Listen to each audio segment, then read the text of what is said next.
Hello everybody. Welcome to PMN Online. Here I will show you how to set up MLA Format Paper in Google Docs step by step. If you're working on an academic paper or essay, getting the formatting right is crucial. Although the MLA format might seem tricky at first glance, especially if you are new to it, don't worry. We're going to break everything down into clear, easy to follow steps that will make the process straightforward. So let's jump right into it and make sure your document looks polished and professional. First and foremost, we need to tackle the font settings. Whether you are starting a new document or working on one that's already been written, it's important to ensure that the entire text is set to Times New Roman with a font size of 12 points.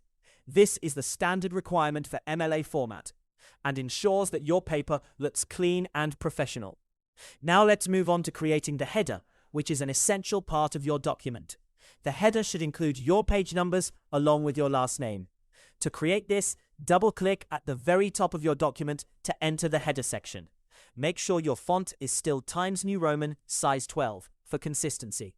Then click the Align Right button from the toolbar to properly position your header. Type out your last name, and then navigate to the top menu.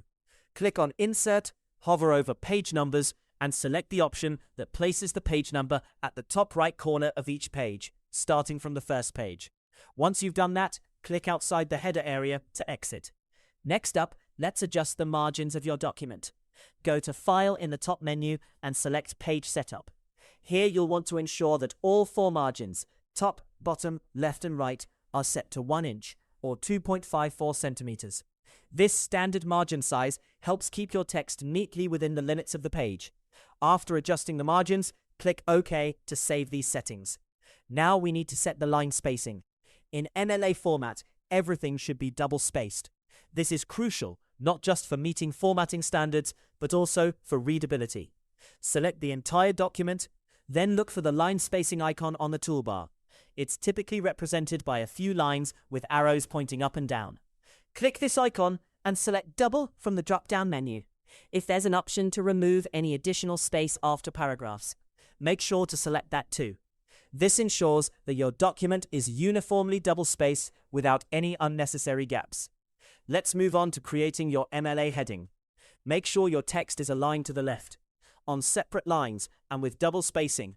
Type your name, your professor's name, the course title, and the date in the format of day, month, year, such as the 7th of July, for example. After you've completed the heading, it's time to add your paper's title. Press Enter once after your heading, then hit the Align Center button.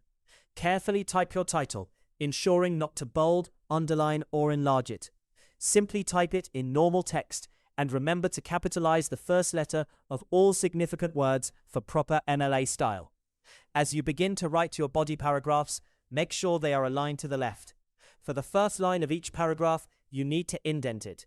Look at the ruler at the top of your document and move the small blue rectangle, which is known as the first line indent marker, to the ½ inch mark. This setting will automatically indent each new paragraph, keeping your formatting consistent. Finally, let's create a Works Cited page, which is an essential component of MLA formatting. Start by inserting a new page. Click Insert, hover over Break, and select Page Break. Once you're on this new page, click the Align Center button and type Works Cited. Press Enter once, then click Align Left to prepare for your citations. For the hanging indents required in your citations, adjust the ruler again. Drag the small blue triangle, the left indent marker, to the ½ inch mark. Then move the small blue rectangle back to the 0 mark. This will ensure that when you enter citations, the first line aligns with the left margin, while subsequent lines are indented ½ inch. Remember to keep these citations double-spaced and in alphabetical order. And there you have it. By following these detailed steps, you now know how to set up your documents perfectly in MLA format using Google Docs. Good luck with your writing. Hopefully this guide helped you easily learn how to set up MLA format paper in Google Docs step by step. If you want more videos like how to set up MLA format paper in Google Docs step by step, subscribe to our channel PMN Online.